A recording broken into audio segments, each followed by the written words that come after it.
Let's continue to see first encounter. Good point.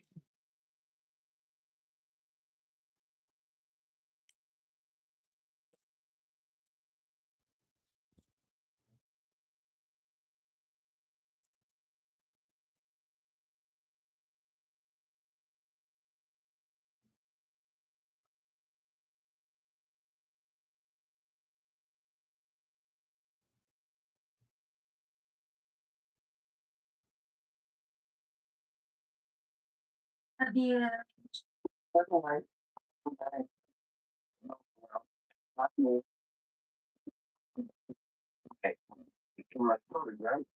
just wanted to tell you that I'm doing it. Wish you and I can't wait to see you in the morning.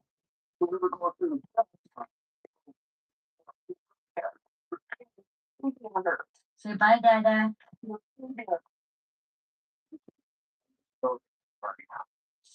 Was the worst type of crime imaginable. After a lackluster attempt to hide it within a leased storage unit, the concealed body of a tiny child had been uncovered. In just a few seconds, you'll witness a dramatic scene as a terribly distraught woman slides off the couch, bends over, and appears to stop fleeing. People soon learned that the horrendous tragedy behind this display of emotion could have easily been diverted, if not for a twisted and shocking motive. Yo, nah, I ain't gonna lie. Y'all saw my face just now. I was debating about that I want to watch this or start the live playing music. But I said 16 pounds at 5 years old. I said, yeah, let me watch this.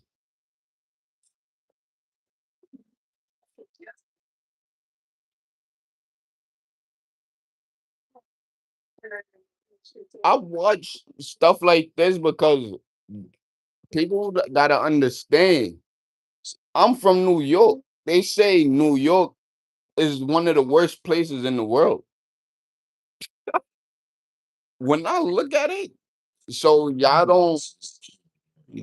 Everybody want to go to Florida, Orlando, Florida, Miami, and shit like that as a vacation, right? Same way tourists like to come to New York.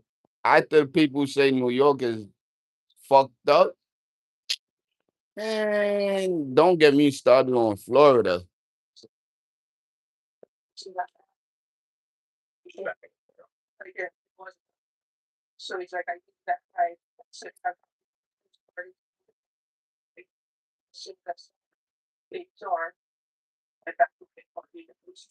Officers continue to secure the scene, and a chilling comment is made.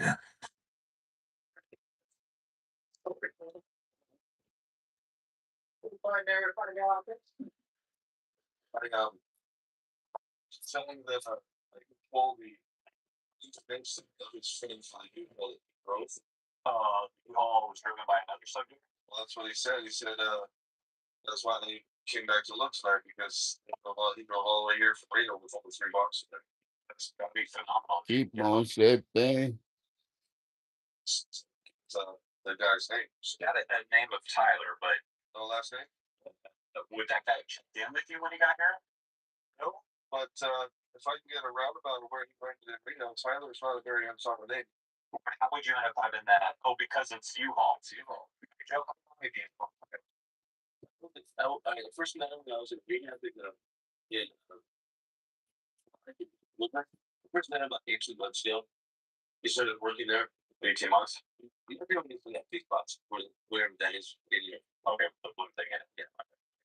And then later on, he brought his stuff and said the other year that because I called him. I don't. What's wrong with you? You know, I have something suspicious. Your wife thinks you know feeling the button. And I told him, man, you know, I thought it was drugs. Right. If you tired or something, I sprayed it for him. Well, get the well, and it's threatened. I mean, I got this stuff that you have fighting. You're gonna get in trouble because you want my promises. Doesn't mean it. He's actually real. Really, you hold the few boxes that we will video. Yeah, that is word. Okay. Someone they convince you to open your okay. What nationality do you think some others want this on? actually got some. It's a cool size. Yeah, perfect. Well, not really dark as it's not different shades.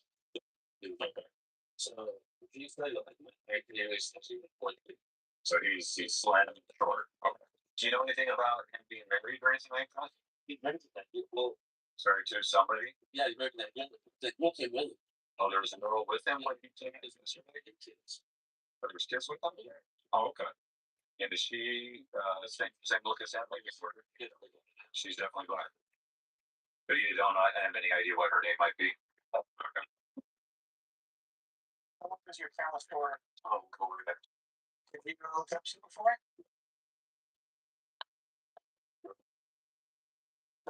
Is that the restaurant sound right there? Stop trust the pause. Oh, just right there.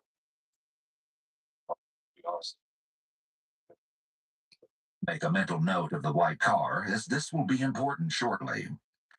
So now we get the name right there. So it's the Reno. Forever 24. So Friday the 11th, they showed up with the van and the 14th practice with Joe. So he ran struggling through his computer system, so he came up with. So he got his driver's license number and everything. He looked at the other backside. That's his bed for he's gonna use it. You see. So if you know what this suspect sent a message to Reno. Y'all kick your ass up. How you kill a 5-year-old? Deserve to go one bit of jail. I don't wish jail on people, but when it come to kids, the elderly and women, you wanna act like an animal? Go in the cage with them niggas. Let's see how you wanna survive in there. You're not. Turn down here together to look inside the boxes. She did not get a good vibe from him. Sacramento's CSI and homicide units have just discovered that a most dreaded cause of cases has landed in their laps. Based on the driver's license information provided. Sacramento was in LA. A young man. Another place people like to go on vacation. The Sacramento Police Department contacted LA, Florida, New York, different countries, Barbados. In Sacramento, police discover that Tyler's phone is pinging nearby. He's soon located and taken into custody. Reno Police Department's robbery and homicide unit dispatches 2 detectives to the apartment of Tyler and Avriana at approximately 1:30 p.m. on May 16, 2018. The day after first responders were dispatched to the horrendous scene at the storage facility.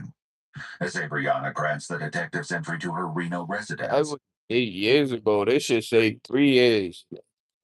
They be lying. This shit happened 8 years ago. Sprung across the. If I shot in 2018 and this is 2018, this is 2026. That was 8 years ago. She will be interviewed by the detectives.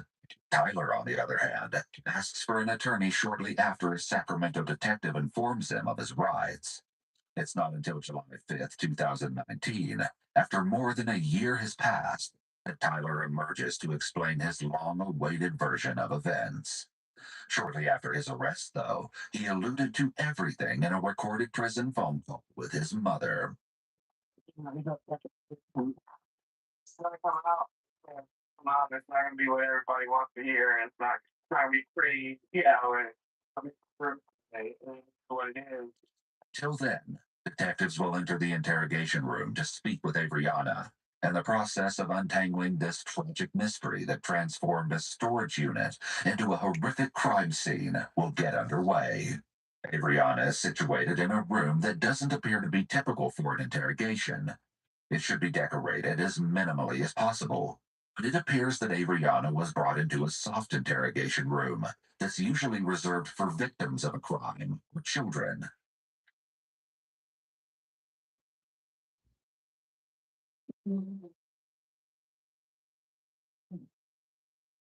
It's possible that Avriana is aware that she's being recorded, or that someone is watching her, so she's trying to garner some sympathy before the interview has even started. In any case, Avriana will soon reveal exactly why it is that she's not feeling well. And let's just say it's not due to some sort of stomach bug.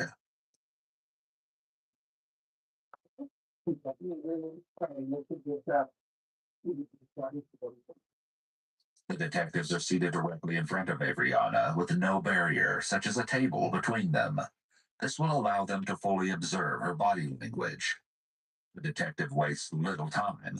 After a bit of small talk and rapport building, he gets down to the reason for this meeting.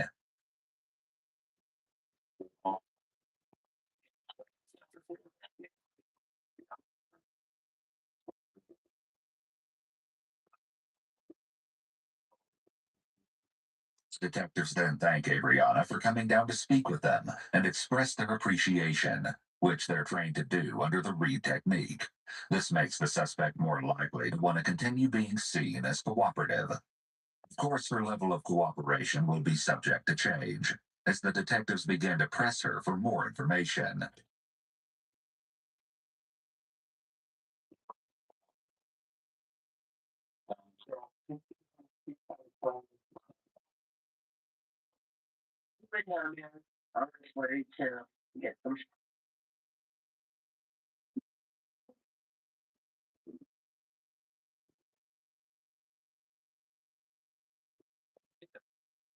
Brianna explains that she and Tyler went to Sacramento and purchased cocaine.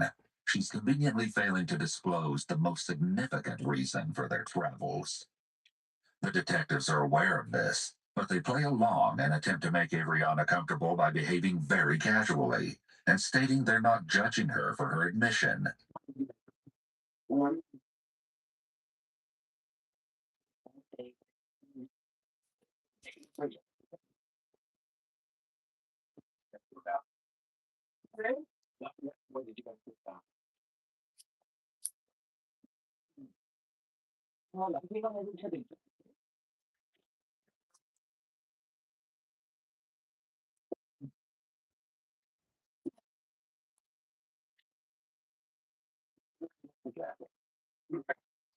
Continue on the subject of the dresser, and Avriana has confirmed that their children went along on the trip as well. Make a note of this, as it will be important later.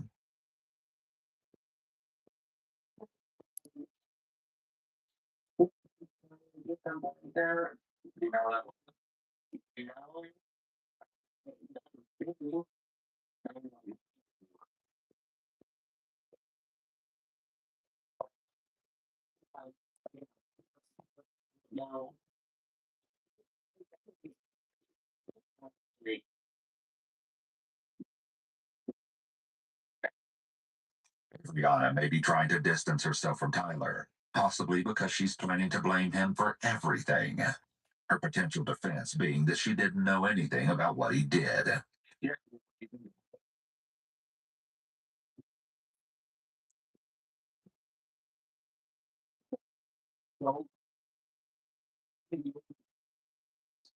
Adriana may be trying to appear like she is being truthful and cooperative by revealing her illegal drug habits. However, her laughter before responding could be an indication that she's intentionally trying to show her indifference. She's confident that revealing her drug use won't get her in any trouble, despite revealing this information to the two detectives sitting in front of her.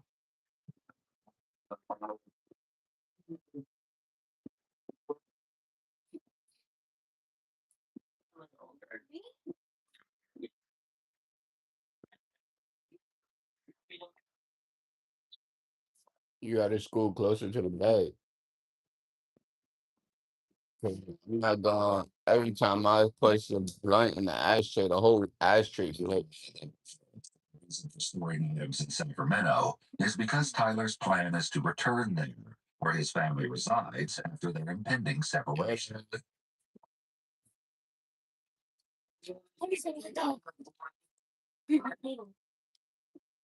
Mm. Hold on.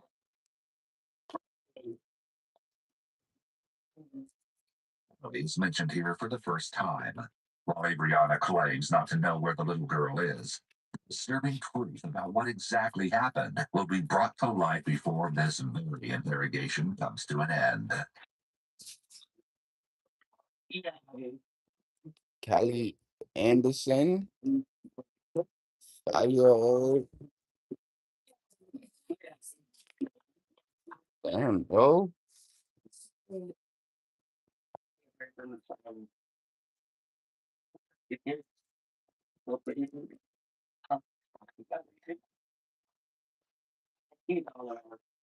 Nice.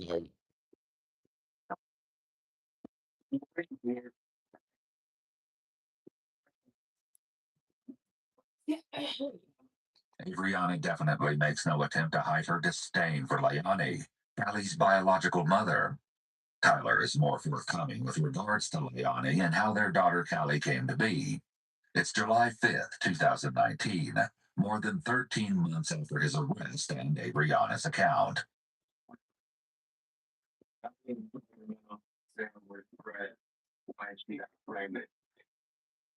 Just a couple months later, Adriana came along and Leonie had already left the picture.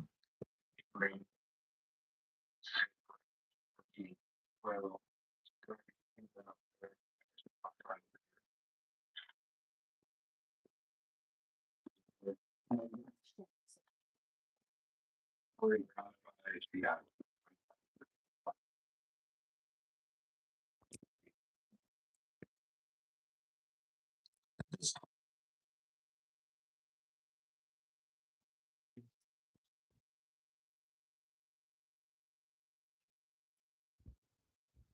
resulted from past substance abuse.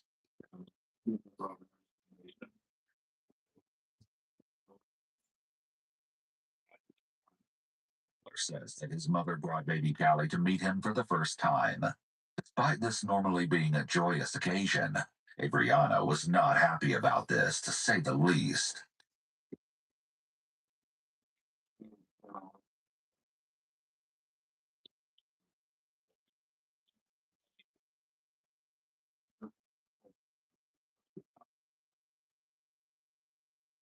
This type of threat is a form of manipulation and is an obvious red flag for an unhealthy relationship. Tyler tells the detective about another occasion where he spent time with Callie when he was granted a furlough for Christmas of 2012. This time, Adriana was livid. Yet upon his release in March of 2013, he moved into her apartment. Shortly thereafter, while Tyler was visiting Callie and his mother, Adriana attempted to take her life and landed herself in the hospital, according to Tyler. Adriana's jealousy toward Callie was a huge red flag that should have warned Tyler away early in the relationship. Yet he stayed with her. The fall of 2013, while Tyler was in the process of seeking full custody of Callie, she went to live with her father and Adriana. At that time, she was just 13 months old, and they agree things were good in the beginning. In hindsight, however, this short span represented the calm before the storm. I would kill somebody, bro. We won't even get hit, and I won't help you to try to get my daughter out of here. I will put you with my daughter. Like, some people's mind is just fucked up.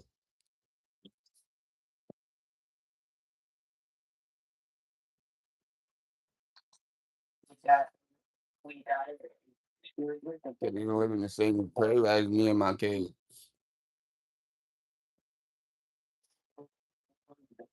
You ain't another, you can stay with us. I'll help you, but you can't stay with us. Word. Nah, life is crazy. And people always try to put it on the males. Some crazy bugged out ass bitches in this world too. Hope I don't get straight for that. Tyler sometime in early 2014.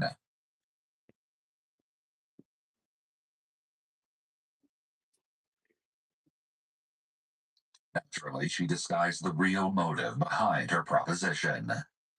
According to Tyler, he believed that Adriana felt as if she was a mother to Callie and wanted to ensure she'd remain in their lives. It would turn out that this could not No, she had a different plan. Yeah, she wanted that little girl out of there. She wanted, be house with her son. However, it seemed this was precisely her plan. bro, she wanted him to herself, no kids. Gumbo. Wow, what happened? You want to buy some? He went along with Adriana's You want to plans. buy some?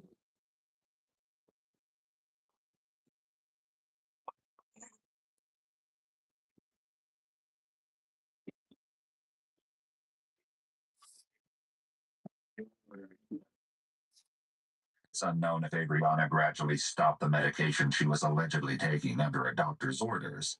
It's important to note that it can be dangerous to suddenly stop taking medications prescribed to treat mental health disorders. It can cause a sharp increase in symptoms. The first It's time she sharp increase in violence. 2014. It was no coincidence that soon after, Tyler would arrive home from work to find Kelly exhibiting noticeable injuries.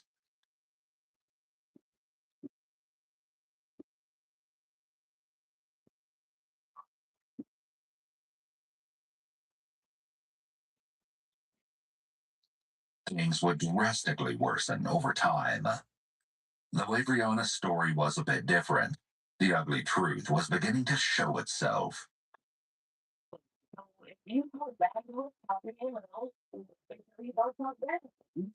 Discipline, however, should never leave a bruise on a child.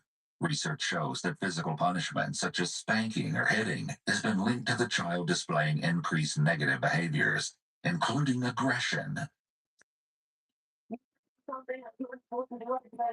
It's a 4-year-old little girl. You're not even her mother. Man.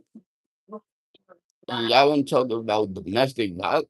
Man, I'm grateful I don't got no kids yet, bro. Somebody would have been dead by now. Then I won't be able to be on this shit talking to y'all.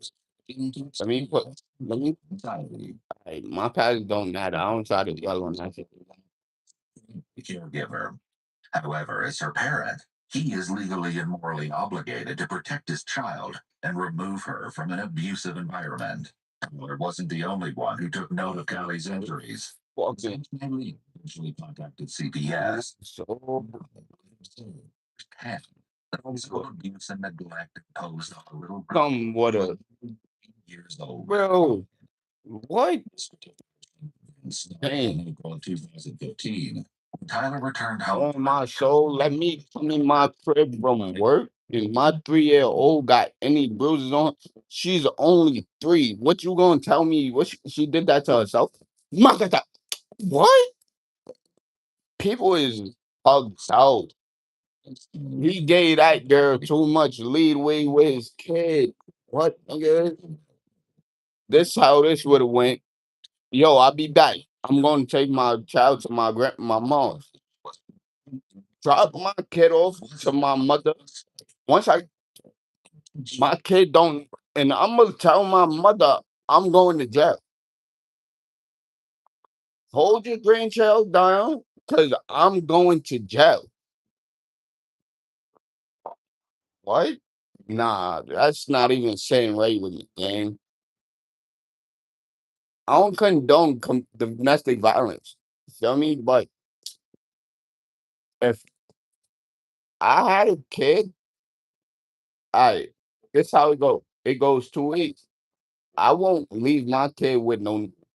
If I gotta work, I'm taking my kid to my mom's. Cause shit like this, if I come in the crib and my kid got any bruises on her or him, you know what's gonna happen. I'm gonna lose my fucking mind. A few months later, at another family gathering that occurred on October 10th, Maylene, along with other relatives, were stunned when they observed that Callie appeared to have lost a significant amount of weight since the previous time they'd encountered her in July. According to Maylene, Callie was seen devouring food, even eating plates that belonged to others. That was when Maylene contacted CPS. In mid October of 2015, CPS met with Tyler and Avriana in their home. True to form, Avriana asked Tyler to accept blame for Callie's hand injury yet again. Is this dude dumb or something?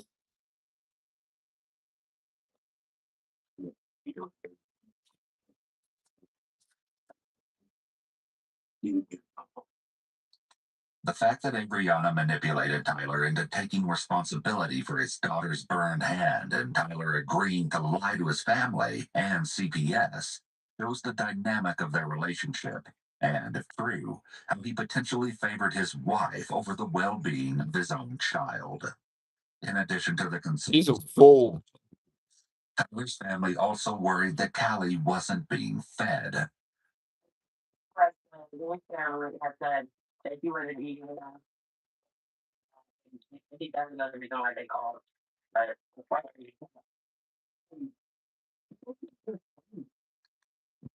That was an extreme understatement.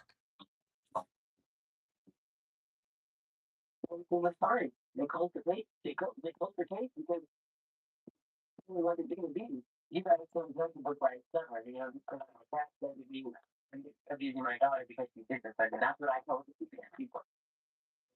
So really looked at her, respect her. Of course, everything was fine.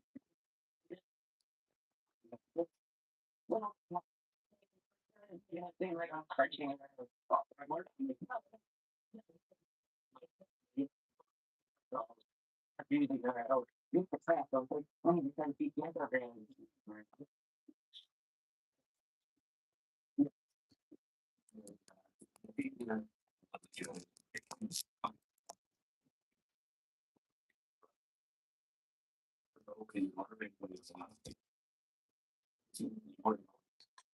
Actually, the report described the findings to be inconclusive.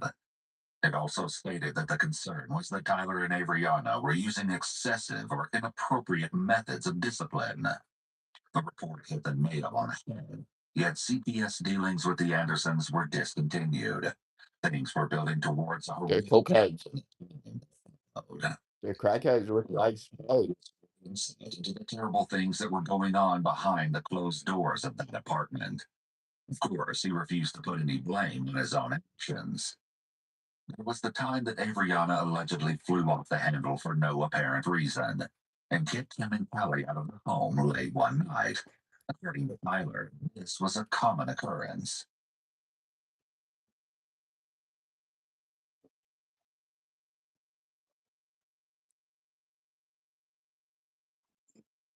Of course, it must be noted that Tyler was well aware of this type of name calling.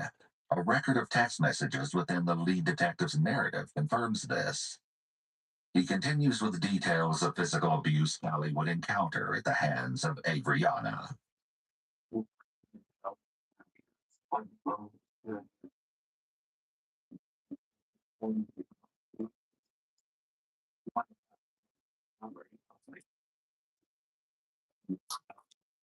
and again, I repeat, I would have been going to jail. You to be able to sit there and tell them this story so calm. Now it's like I ain't kill my daughter. Where this woman at? And I ain't about to go to jail because y'all saying she killed my daughter. How about this? Let me and her be in the same room. Y'all interrogate us sitting side by me and her sitting side by side. And I'm gonna show y'all what I should have been there. That would have been my last words, and then they would have been, can y'all get me out of here? Evening, he arrived home from work and encountered what could only be described as a terribly distressing Yeah, sight. I'm not even. I don't even really want to keep this. I'm about to go back.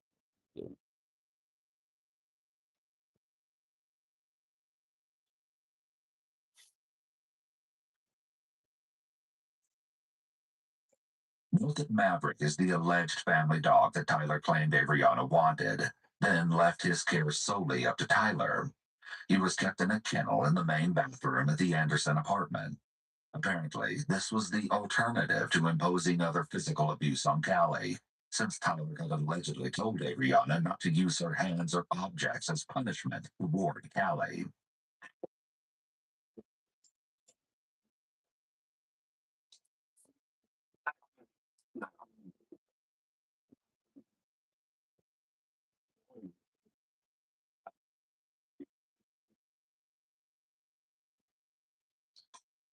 Appears to be hiding his eyes, which could be an indication of deception.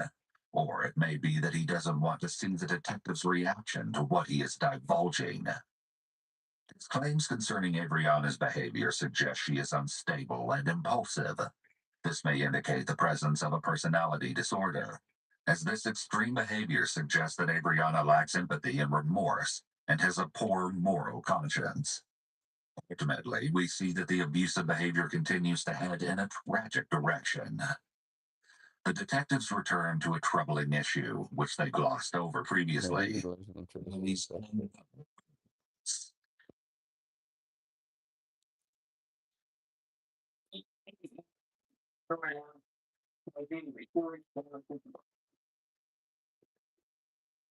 Contrary to Adriana's claim, it's known that Callie never stays with Tyler's family.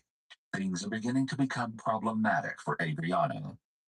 They shift to Tyler and his involvement, or lack thereof, in the household, as he has been working 2 jobs.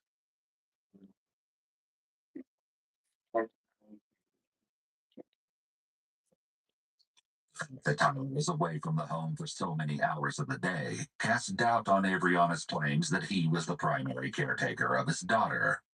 Things just aren't adding up.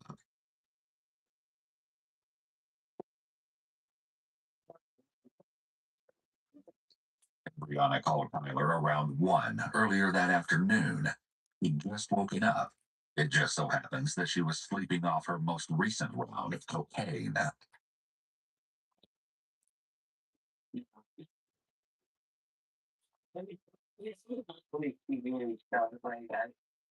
really didn't want to do it.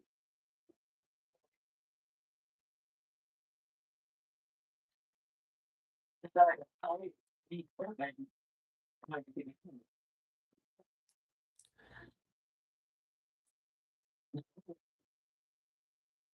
But detectives know that was definitely not the case.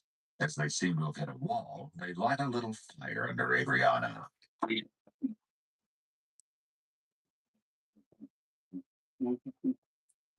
you would be done. If you work in somebody else's house, you would do it.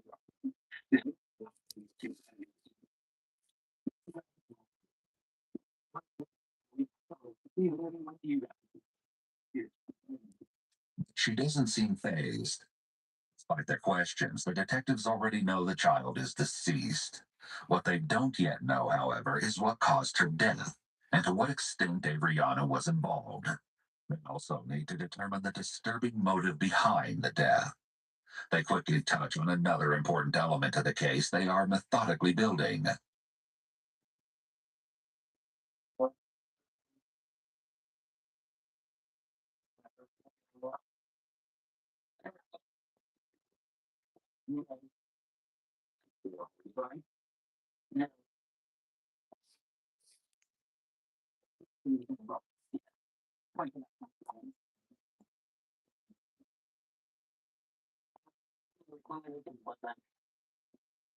Of course, Adriana has another excuse as to why everything has deteriorated. She adds an interesting detail to her account of recent events.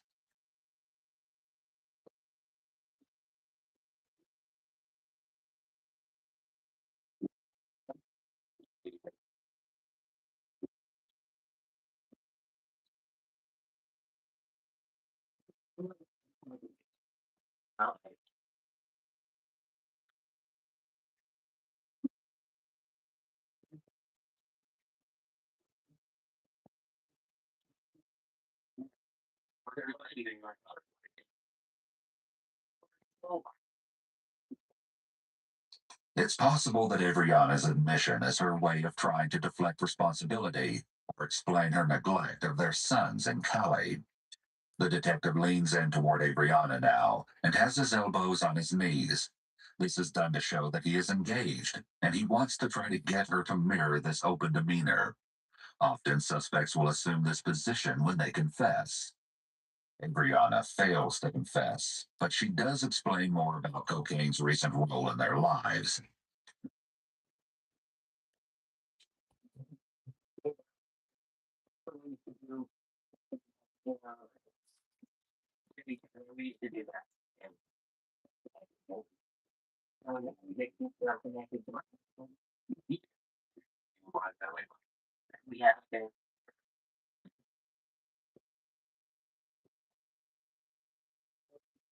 we go. We go. She makes a powerful statement when she reveals the dire condition of their relationship. The drug use, which she alleges has very recently become a regular habit, just adds more fuel to the already raging fire. However, this is a common theme in relationships between addicts. When they aren't using, they have nothing that connects them. Tyler's version is different. There's much more to these supposed drug induced chats than bonding.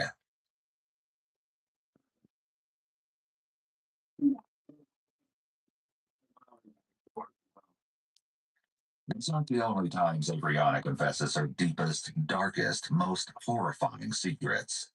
In fact, she also makes a shockingly damning statement to the police. All our kids are small. But even she they not going to be market. But I think what do you think? We're all sorry. He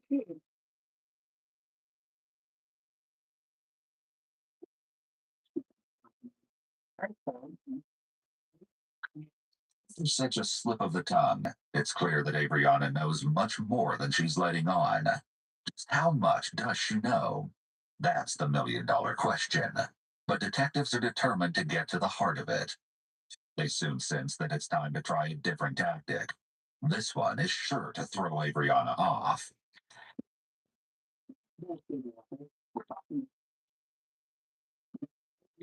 we're getting a different version. And from what you're saying, if we're going to go with what he's saying,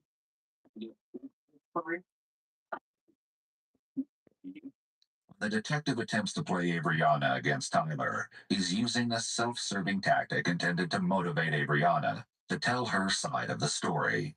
As Adriana and Tyler are the only living individuals who know the truth behind Callie's death, Adriana has to wonder if Tyler is really talking. we're trying to look at you and like, what's this? Because there's always two sides for it. The question she poses to the detective in response to his claim clearly shows her apprehension, and her reaction definitely is not lost on the detectives. The detective doesn't answer Adriana's question, but changes the subject and inquires as to how long she's been absent. They suspect there's a direct correlation between her supposed disconnection and Callie's death. You've been disconnected for about what would you say, week, month?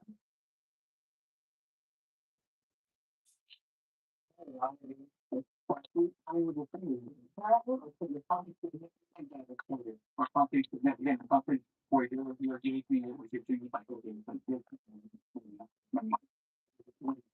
How many months?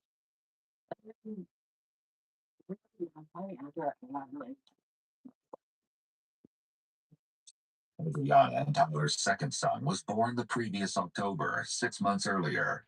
It seems those last several months were quite a whirlwind. A new baby, in addition to two other small children to care for, and all the while balancing a dark secret. Detectives are starting to make some headway. Brianna's story has suddenly changed. Now she claims that over the past few months, Ellie has been complaining of stomach pain and was vomiting roughly twice a month. Of course, she wasn't taken to a doctor for any type of evaluation.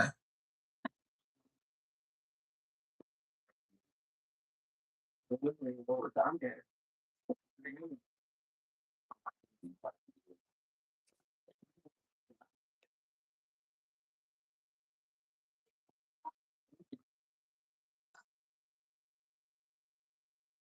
Another takes us to the month of April, just a few weeks before police were dispatched to Joe's storage unit, and gives his account of Valley's recent health issues.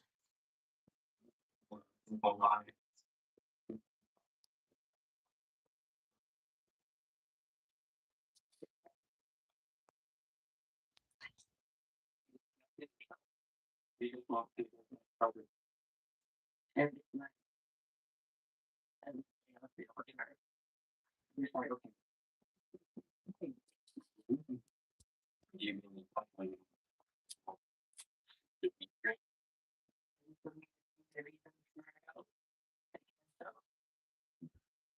Detectives are now establishing and getting on record Adriana's knowledge that Callie had potentially developed an illness recently, and Adriana did nothing to help her. And obviously, there was no home remedy that could save Callie. The detectives apply more pressure as they confront Adriana. They've grown tired of going around in circles with her. we're pointing to like we know. You do that. All of them. People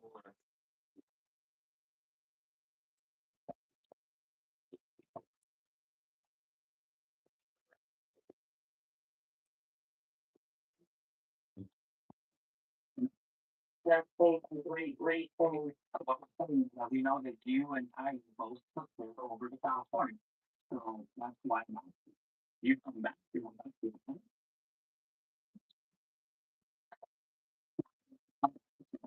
You come back with you come back with if you don't come back with us, why?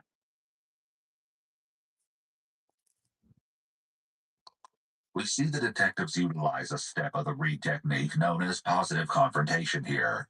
When they confront Adriana with the fact that they know Callie didn't come back from California, she averts her eyes and is silent. She truly had nothing to do with Callie's disappearance. She likely would have adamantly denied it instead of sitting in silence. As Adriana appears to be contemplating something, perhaps a confession, she poses the next question.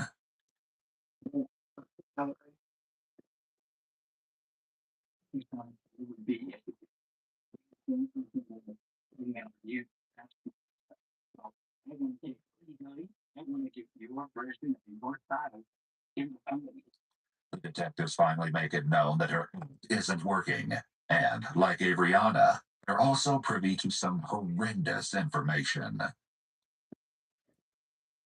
We all talk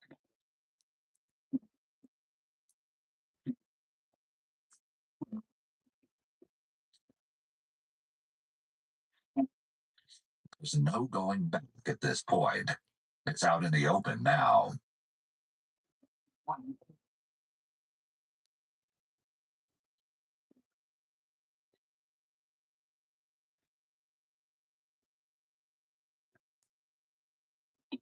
One. The idea of revealing what happened to Callie seems to bring up real emotion, but it may just be that Adriana is only concerned for herself and is aware that she's likely going to jail after this interview. The latter is a more likely explanation given her demeanor up to this point. It's also likely that she's thinking of her two biological children, as she knows she's at risk of not being able to see them again. Whatever the explanation may be, we'll finally hear two accounts of the recent events surrounding the death of little Kylie. Unspeakable details will be brought to light, but the lack of consensus between the stories will leave you reeling, wondering where the horrific truth actually lies. Please be forewarned. The details you're about to hear are quite disturbing.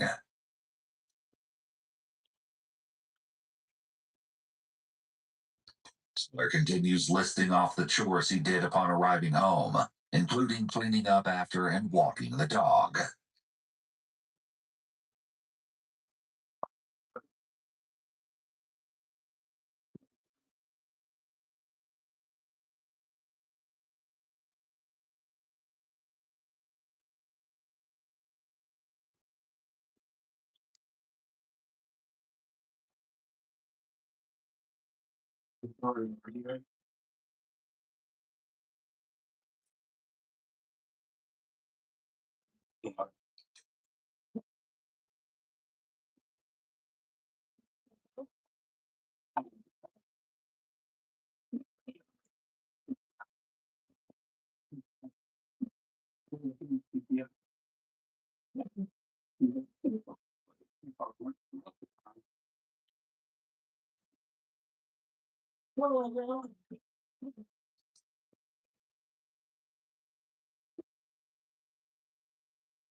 It was complete chaos, as Tyler describes it. Amongst his attempts to administer CPR, the dogs panicked barking, and the other two children crying out for their parents behind the closed door of a bedroom.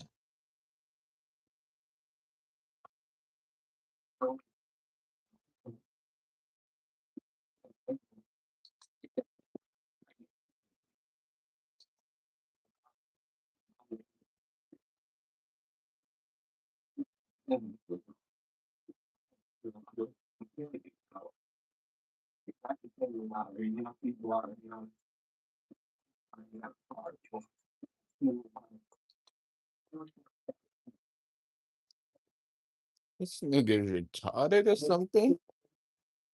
Must be. I don't know. Eh, you don't care who. Alright, let me go give my daughter to the neighbor and tell them to call ambulance for you and her. Cause yeah, what? You're bugging.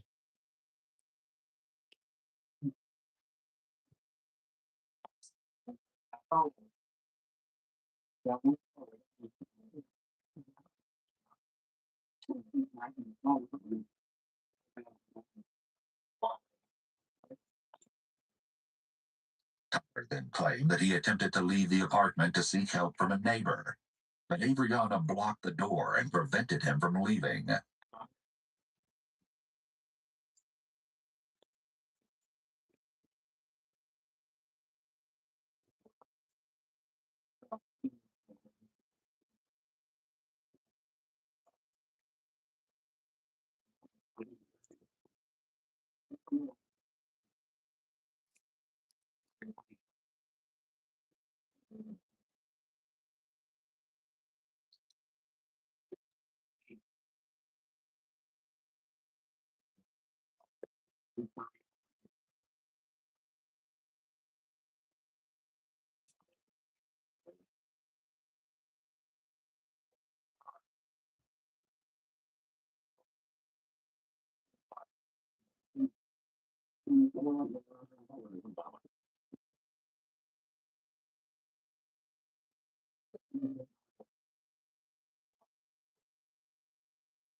Brianna stepped away and checked on the other children at this point.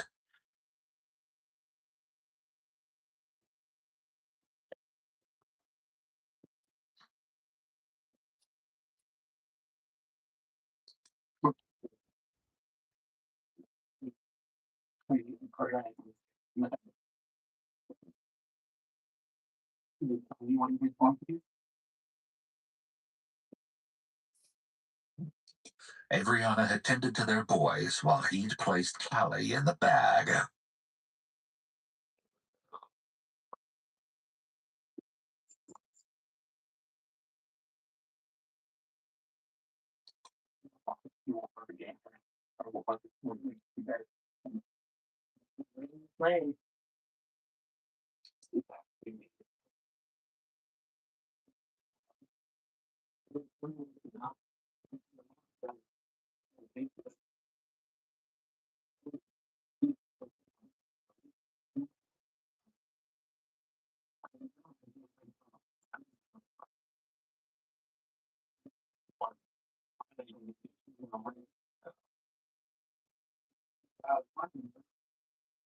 Though Tyler and Adriana both alleged that there was really no plan to handle the situation initially, the efforts to cover up Callie's death commenced immediately. They began by removing evidence from their home, including the rug where Callie lay during the alleged CPR and a sweater of Tyler's that he placed over her when it was confirmed that she was dead. To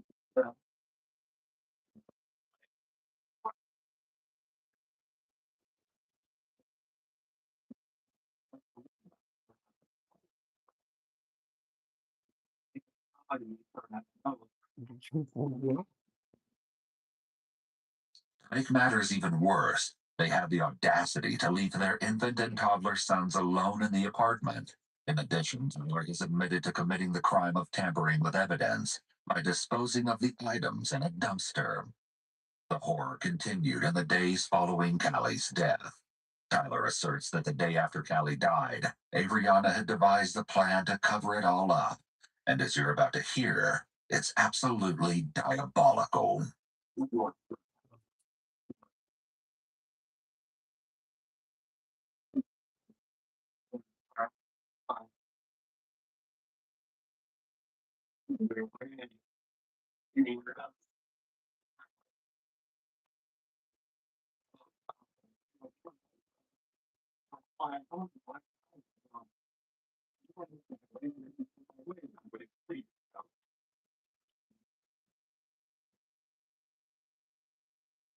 She is dead. You In his behavior, but his claim about how he didn't feel that he or his sons were safe doesn't fit with going along with Adriana's plan to get rid of the child's remains. If you found that plan disturbing, you'll be appalled at Adriana's ideas that came next. Edwin is pure evil. The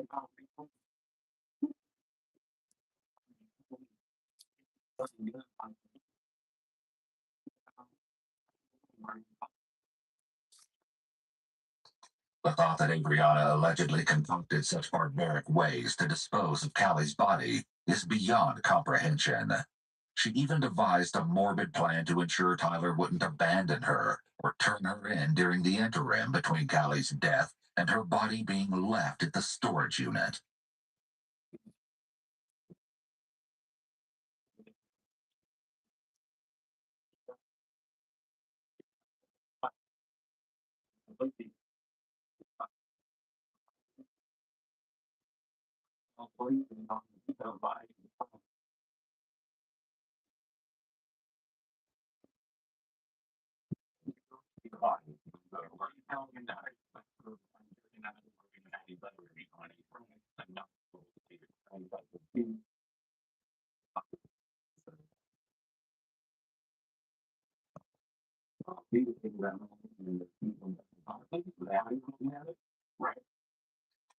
Callie's body remained in Tyler's vehicle for more than 2 weeks.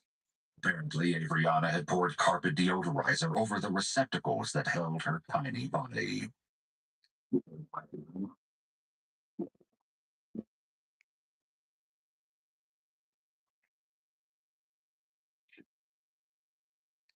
sickening situation was taking its toll on Tyler. At least, that's his claim.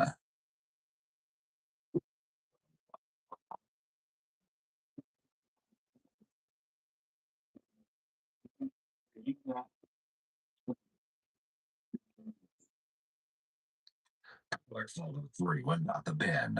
He explains what came next.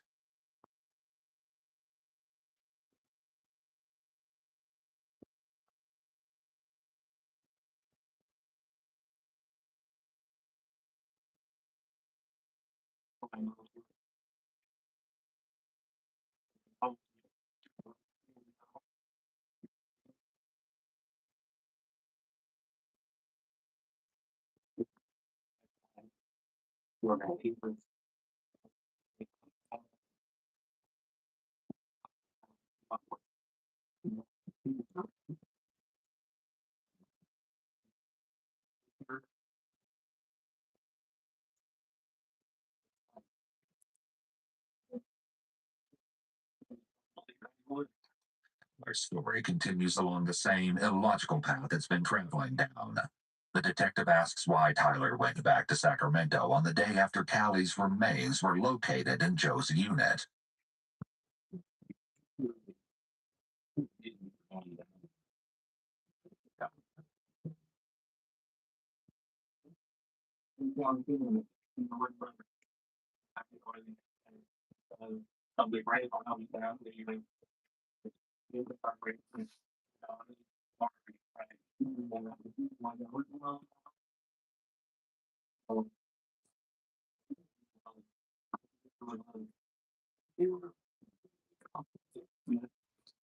He portrays himself to be a victim of the situation, but it's clear that he was deeply involved. After all, starvation doesn't occur overnight. In fact, the CPS investigation confirms that there were concerns about Callie having been malnourished years before she died. Evidence is clearly suggesting that this was no accident or illness, but rather a calculated plan. In addition to information detectives obtained from the CPS report and the interrogations, two compelling accounts from witnesses emerged. Both revealed the horrifying true story about what actually happened to Callie behind the closed doors of Avriana and Tyler's apartment. It all began when Jayla, an old friend of Avriana's, traveled to Reno for a visit in early December of 2017.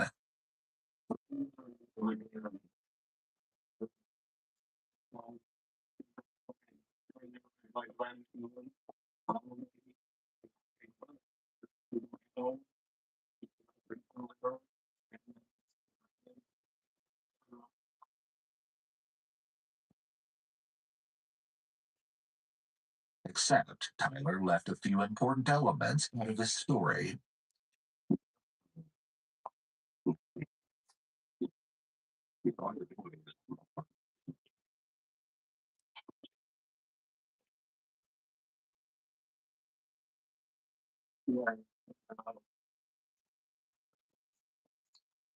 Is likely rubbing his foot in an attempt to release nervous energy. He's feeling uncomfortable about discussing where Callie supposedly was during this visit.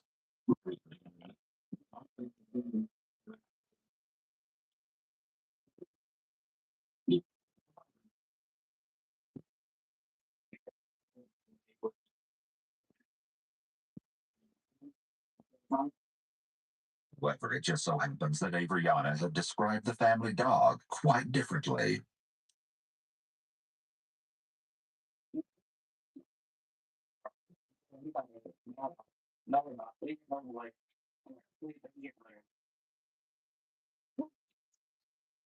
Claims that they kept their dog caged within the bathroom and that it was never seen or heard by a house guest isn't plausible. The detective digs deeper into the issue of Callie's whereabouts during Jayla's visit.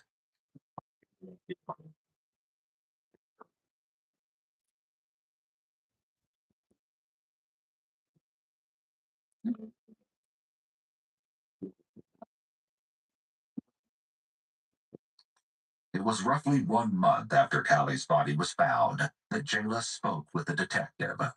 Her story was chilling. Jayla stayed at the apartment for only one night, but it was more than ample time to observe that things were terribly wrong. Of the apartment's two bathrooms, she was only permitted to enter the one located in the master bedroom. The other bathroom was strictly off limits, as Tyler and Avriana were housing their vicious dog Maverick within the confines of its walls. At least, that's the excuse Tyler and Avriana had concocted, according to Jayla. It's interesting to note that this completely conflicts with Avriana's previous statement that Maverick is the sweetest little boy and great with children. Jayla never saw the dog nor heard noises from him while there. She also never saw Callie, but did see Tyler and Avriana's little boys, whom Avriana doted on. Jayla attested to the fact that Avriana harbored hatred toward Leone due to the pure and simple fact that she had given birth to Callie. Tyler, having gained custody of Callie, wasn't enough.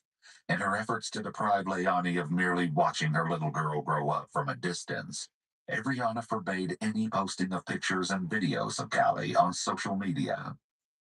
This behavior Jayla describes is definitely consistent with the idea that perpetrators of domestic violence often show very jealous and possessive behaviors, evidenced by her feelings toward Leonie. During Jayla's short visit, the two also met up with Tyrese, an acquaintance who had attended high school with both women. The detective caught up with him several months later in January of 2019. And boy, did he have a scandalous story to tell.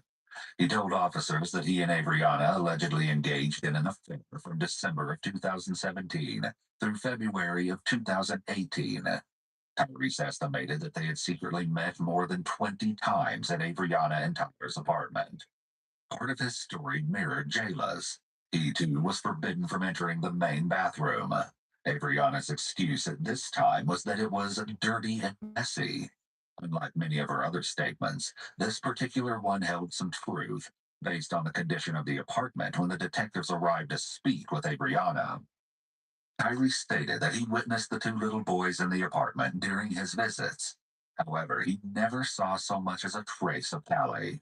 According to Adriana, she was at Grandma's house. Of course, we know this to be a lie. Evidently, Tyrese had been following the media's reporting on the case. At one point during his interview, Tyrese broke down, stating, "She did that. That is so wrong. Did that for so long. She would not let me in that room." With these two witness accounts in mind, there is a strong possibility that Adriana and Tyler kept Callie imprisoned within the main bathroom. Maybe they sedated her with medication so she wouldn't cry and couldn't be heard by Jayla or Tyrese. It's also a possibility that Callie was so sick due to being chronically malnourished that she wasn't physically able to yell or cry, and Adriana and Tyler didn't want anyone to bear witness to her alarming physical condition. In addition to neglect, Callie's subjection to cruel, relentless abuse was, sadly, the only life she ever knew. Shortly after Callie's death, Tyler reveals that he and Adriana used cocaine, during which he alleged Adriana revealed her deepest and darkest secrets and the truth about Callie's death.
This gut-wrenching account of emotional and verbal abuse would be extremely damaging to a child. Callie likely felt very isolated, as if she was an outsider.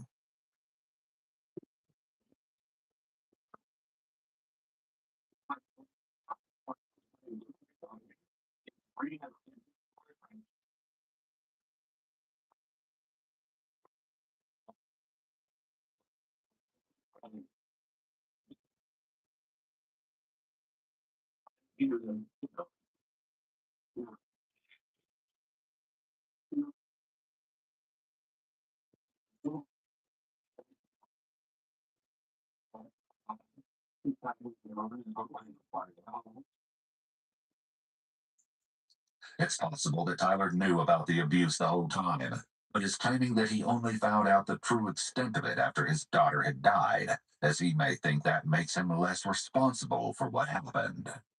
Yet the detective shows Tyler a sequence of photos that will make it even more difficult for Tyler to plead ignorance to the horrors that were occurring inside the home.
Photos of Callie's clothing and few belongings that had been left in the bathtub.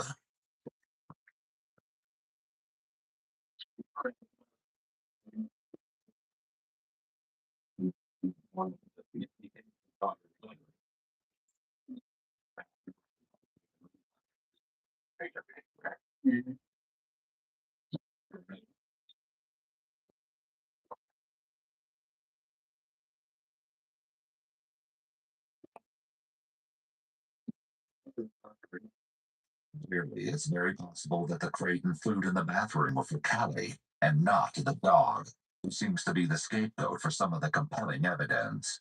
Even the existence of a dog still isn't entirely clear. The detective asked Tyler the direct question he's been building up to.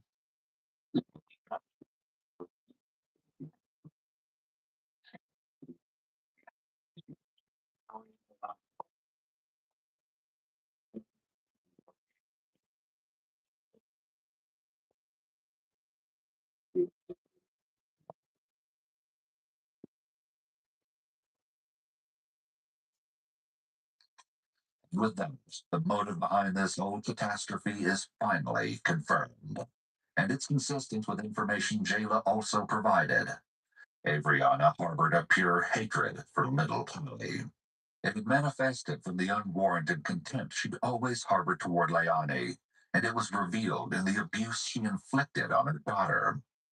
As the interview is nearing a close, the detective confronts Tyler on what was arguably the most disturbing aspect of Callie's condition when her body was discovered. As you can recall, the responding officers at the scene of the storage facility referred to Callie as an infant at times. Like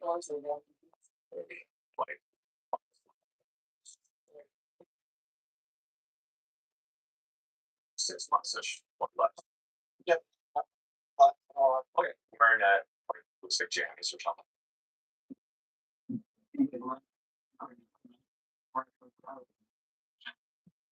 Everything was so. Callie was a mere 16 pounds, according to the medical examiner. Clearly, she was the size of an infant at just a few months shy of her 6th birthday. She died an excruciating death of starvation that was a long, drawn out process. It's likely the misery spanned 3 agonizing years.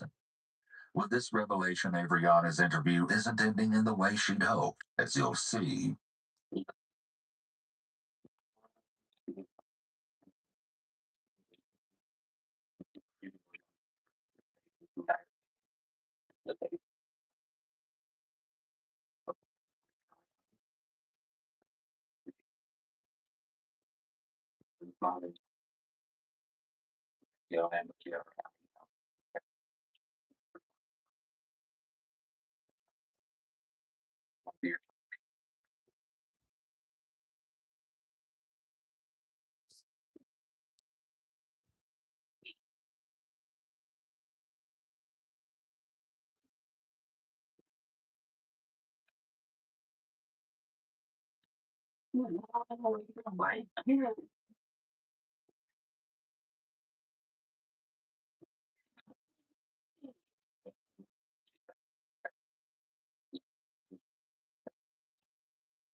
Brianna is just now realizing that she will face punishment for what she has done.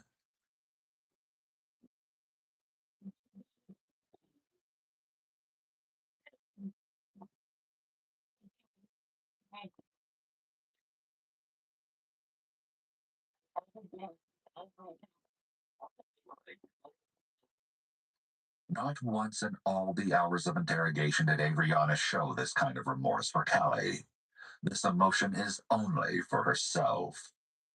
In the end, there was a small semblance of justice for the little girl whose life had only consisted of suffering. Tyler eventually gave up on his claims of ignorance and reverted back to his original story. He pleaded guilty to second-degree murder and was sentenced to life with the possibility of parole for 10 years.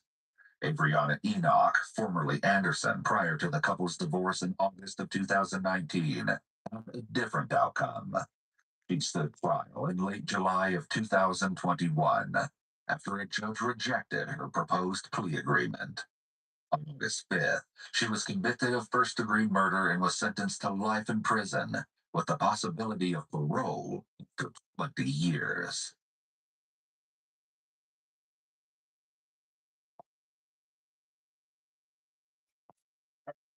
It's crazy about that story. Both of them out of jail already.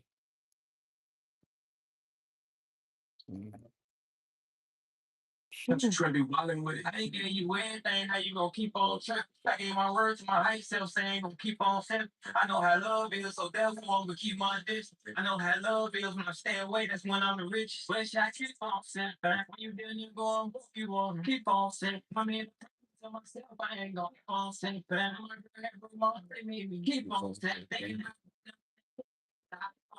the says he's anything wanna keep on saying before I thirst you I keep feeling keep on saying pass me my cup so I keep on saying pass me my cup so I told me that she had my back wanna be my time but I know that she lying lying. Day up in rehab, I was acting like I was in D now. When you got shot on the porn site, put your lifestyle on my line. I told him I stopped drinking. They instantly know I was lying. You dance around with the demon, it's your spirit will take a break. If you tapped in with the high power, you don't need to be embarrassed. You told me if I keep sipping, ain't no need to get married. My first day having withdrawals, couldn't bleed, it was scary. Vaccine, it was blurred. In the deed, you in this murder. I damn near couldn't believe all the things I done heard, so I keep on saying back. You damn near going, you want to keep on saying, I mean, to myself, I ain't gonna keep on saying back. My girl had grown up, they made me keep on saying, thinking of them. I keep on saying, the says it's anything you wanna keep on saying. That's why I you I keep it in and keep on saying, pass me my cup, so I keep on saying, pass me my cup. So and it's gone. They'll show you love just for the haters. You say that we count, you not around, that shit a red flag. Tell them that you love me, them say it back, that shit a red flag. This new generation, I'll show you love just with a head tap. Said to my face, you basically telling me on the you ain't never speak your mind before you hear job terrible. My gangster like you stick you up, I'm daring you. I see the main boy, you scared of who? I don't need a big gun, I got my big palms. I'm trying to get shit done, but that's the shake time. I turned my life around, I gave it to Islam. I wanna drink your lean, but I ain't getting none. Keep on sitting back when you get you going, you want keep on sitting. I'm in I ain't gonna keep on sitting back. My girl had grown up, they made me keep on sitting, thinking of them when they think that I keep on sitting. Says it's anything you wanna keep on sitting. Before I you I keep it in and keep on sitting. Pass me my cup, so I keep on sitting. Pass me my cup. It's just stupid. Get down.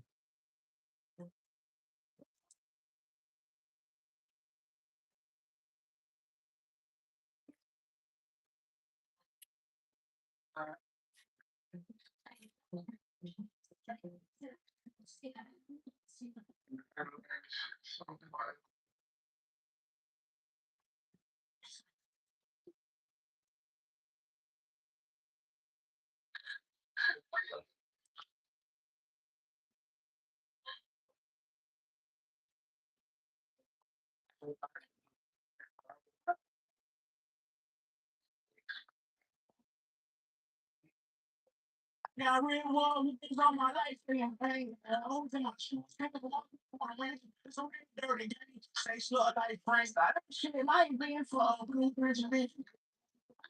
She treated me the most. I think I'm through with the hole in my boat. Niggas, oh, when you're back against the road, nigga trying to be a just so they can cut your toe. Life shit is so confusing. I go from what I know. I never trust a nigga. I never love a Ain't nobody that I'm trusting.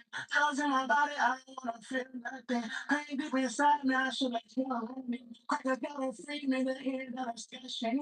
About a feature, tell them motherfucker. My feet are living, I got love for my young and hood busy out the window. Pussy nigga, get up, fucking that. You better face it. Oh, no, so wrong. Everything changes on me. All falling in the middle, so they act like from me. When they get in the car, I know.